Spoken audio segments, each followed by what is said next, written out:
Hello YouTube friends, what's going on? I've got my DJI going. I'm going to record this video just basically as a reaction to the song I just heard. I am listening on my iPad here. Here's the song that we're going to be listening to. Incredible sound. Basically, the point of the video is to say how well these SVS subs have integrated into my system.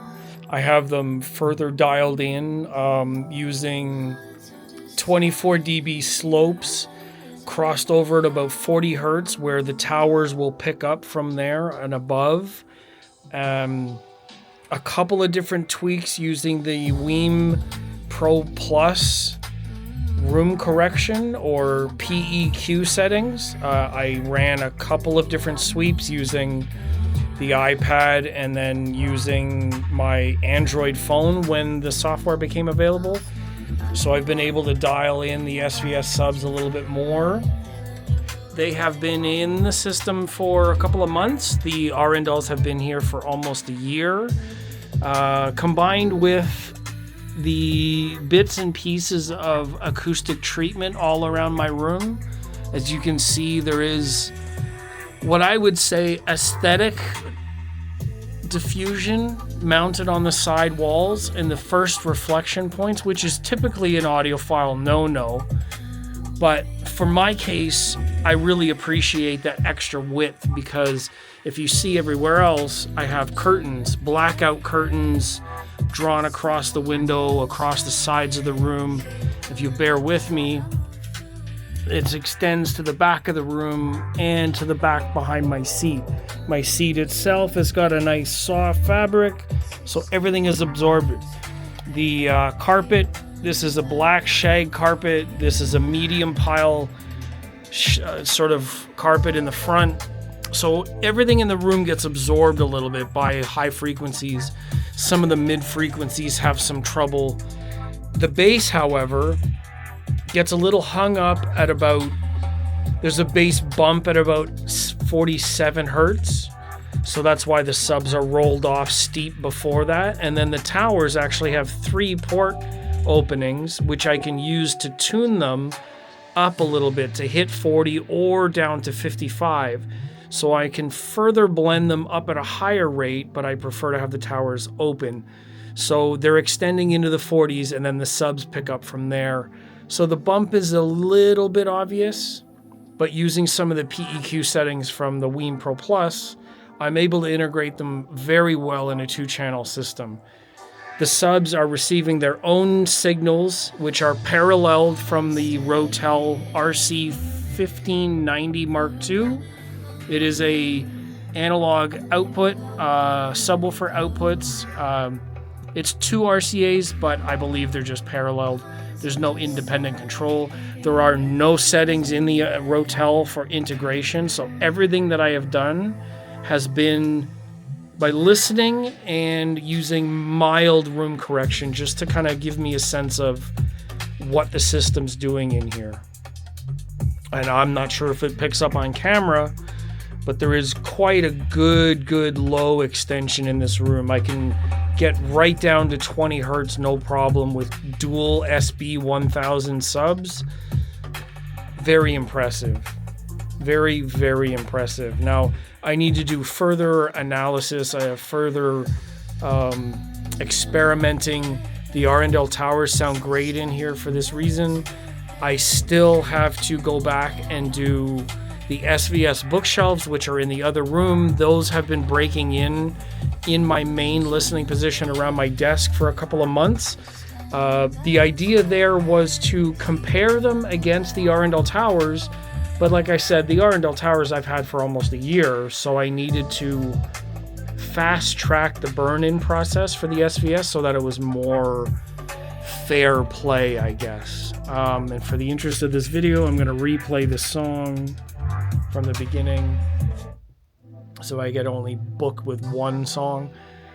Chances are YouTube is going to copyright flag this one, but I wanted to leave a standalone video, talking point video here for the audience. I know that I've done a lot of live sessions, but I haven't released actual point and shoot videos recently, so Here it is. This is going to be SVS 2-channel 2.2 system integration.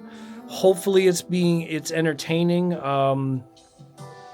What else can I say about these subs right now? I mean, all of the specs are online. You don't really need me to spec them out for you. I believe that a lot of people know what they look like. They are blended nicely with the aesthetic of my room. The whole room is done in white. We've got like a satin sort of color here. The Arendals are in satin color. The subs, however, don't come in a satin color. They are only gloss white. Now, there's nothing I could do about that. And for the 2-channel towers from the preamp has no high-pass filter. So the subs are integrated using their internal software, and the towers are basically just relying on room placement and or port plugs in order to achieve the crossover to the subs in room. Now, I can also adjust my listening position a little bit where the room is boomy in some places.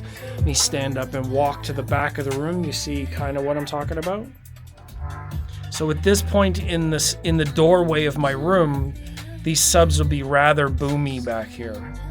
Not much more than the middle of the room because they are balanced quite well, but you can hear more of the bass considering I'm in the back corner and the subs are essentially into the front corners.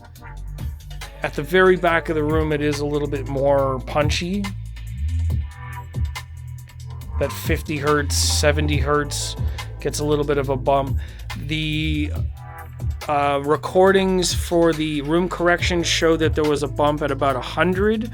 I'm not really sure why, but I think that has to do with the fact that my room is basically 10.1 inches wide, 13 almost to the back of the room, which isn't very much,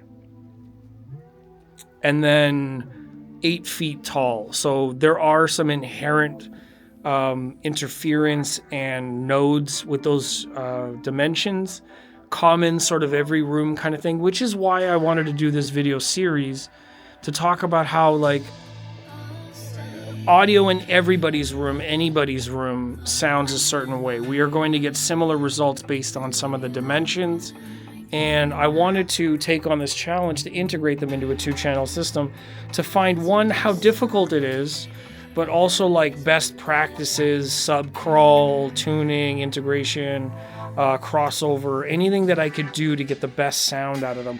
And so far, I feel like I've gotten there. This is quite impressive. I really like these SVS subs.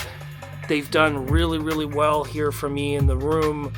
They've been really, really impressive. Even though these towers are capable of reaching 35 in room plus a little bit of room gain, adding the subs to the system, even though it's a 12, or I should say 2 12s, this has been one of the most incredible sort of additions to the room. Now, I'm even more curious to find out how they pair with the bookshelves, given the bookshelves are less sensitive. It's only one driver to take care of the rest of the mid bass. But with the towers, they've done quite well, like very, very well. I love the blending. I love the sound. They've done really, really well here for basically where my listening position is. All of my music videos and demos, song demos, have been recorded basically from my listening position using a different device, so you may hear my voice is a bit different in this video because I'm using the DJI for this recording and not my phone. Yes, quite impressive indeed. So please join me and stick around for the future video. I will be doing an SVS bookshelf Ultra Evolution 2-channel system in here. I will integrate them through this weekend, get it dialed in. Next weekend, I hope to shoot the video for that, so please stay tuned. I will be doing a live video today at 8:30 Eastern Standard Time in my time zone. This video may get loaded after that. I can't see me putting out 2 videos in one day. So if you missed that video and you caught this one, please watch the live. I'll be discussing hi-fi news, some new products, some stuff from Arendal's coming up. Monitor Audio just came out with some songs. Not some songs. I'm distracted now because the song changed.